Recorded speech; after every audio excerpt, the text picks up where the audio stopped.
Loading in December, a report on the inquiry into the Australian film and television industry suggested SVOD providers should also be required to invest in local content and potentially spend around 10% of revenues earned in Australia. Mr. Sneesby said Stan was already creating local productions as they work for its business strategy. International distribution was important to keep the cost down, he said.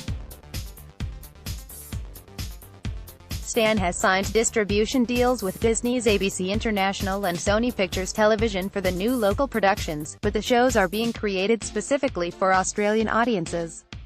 Local content is seen as a key differentiator between Stan and other global streaming platforms. In the future, Mr. Sneesby said this could even mean a move into local sports and live-streamed content. While there is a risk well-resourced rival Netflix could embark on its own suite of Australian programming, with some plans already in the works, he was not concerned by this prospect. You've got to remember that Netflix's business strategy is to create content for a global platform and a global audience, Mr. Sneesby said. Sees Netflix's ambitions to create more globally focused productions in-house as advantageous for Stan, as Netflix's strategy moves more towards original.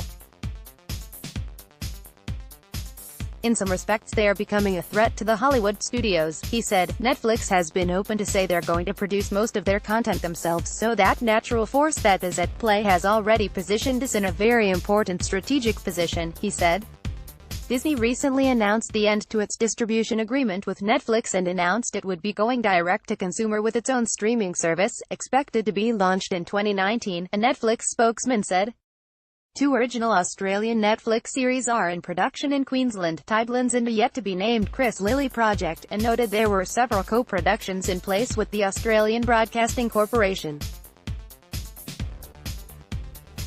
This provides the ABC with first runs, while Netflix distributes the show offshore. Screen Producers Australia Chief Executive Matthew Diener said more local content being commissioned by subscription platforms was great, but he still thought quotas were needed to ensure consistency and certainty. New commissions won't solve the bigger problem is 2 new productions, together with library deals, won't lift the level of local content that Australians can access on SVOD services, which last year was at 9.5% on Stan and 2% on Netflix, Mr. Diener said.